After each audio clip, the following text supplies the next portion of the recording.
Howdy! Welcome to Aspire Mountain Academy. I'm Professor Curtis, your instructor for this course in Introductory Statistics.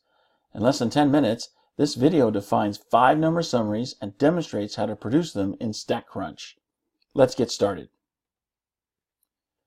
In the previous lectures, we've learned about different measures of relative standing. Now we're going to take what we've learned and bring it all together into what's called a 5-number summary.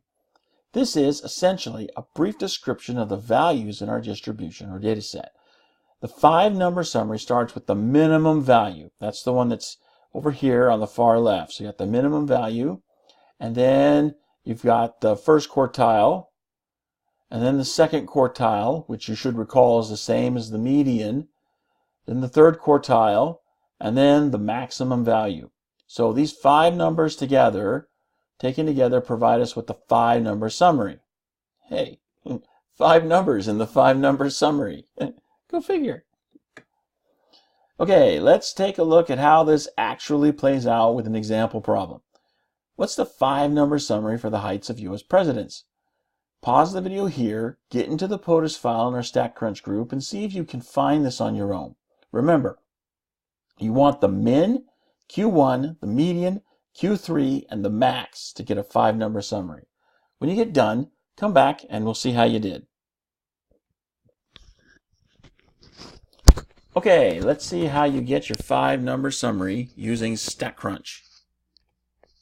Okay, we're here in the POTUS data file in our StatCrunch group, and we're going to use this file to show how to make a 5-number summary.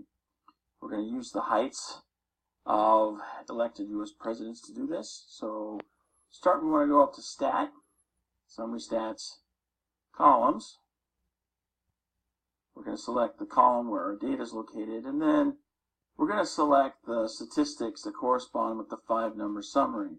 But it's going to be really helpful for us when we're putting our answers into our MyMathLab assignment if we select the different 5 statistics for our 5-number summary in the order in which they appear. So we're going to start with the min. So select that first. Now I'm going to hold down the Control key on my keyboard while I select the next one, which is Q1, and then we go Q2, which is the same as the median. I'm going to scroll back up here. The median, then Q3, and then the max. So notice they're going to appear here. This is the order in which they're going to appear. And so I press compute.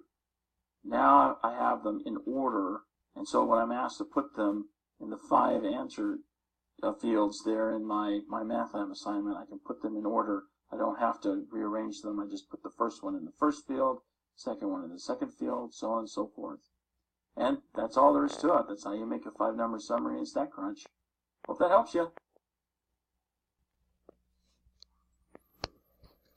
Okay, here's a brief review of what we just saw in the video. So I hope you were able to find these answers on your own using StatCrunch.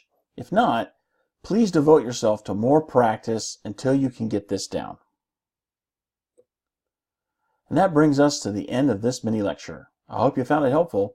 You can find more mini lectures for this and other courses at AspireMountainAcademy.com. Thanks for watching. I'll see you in the next video.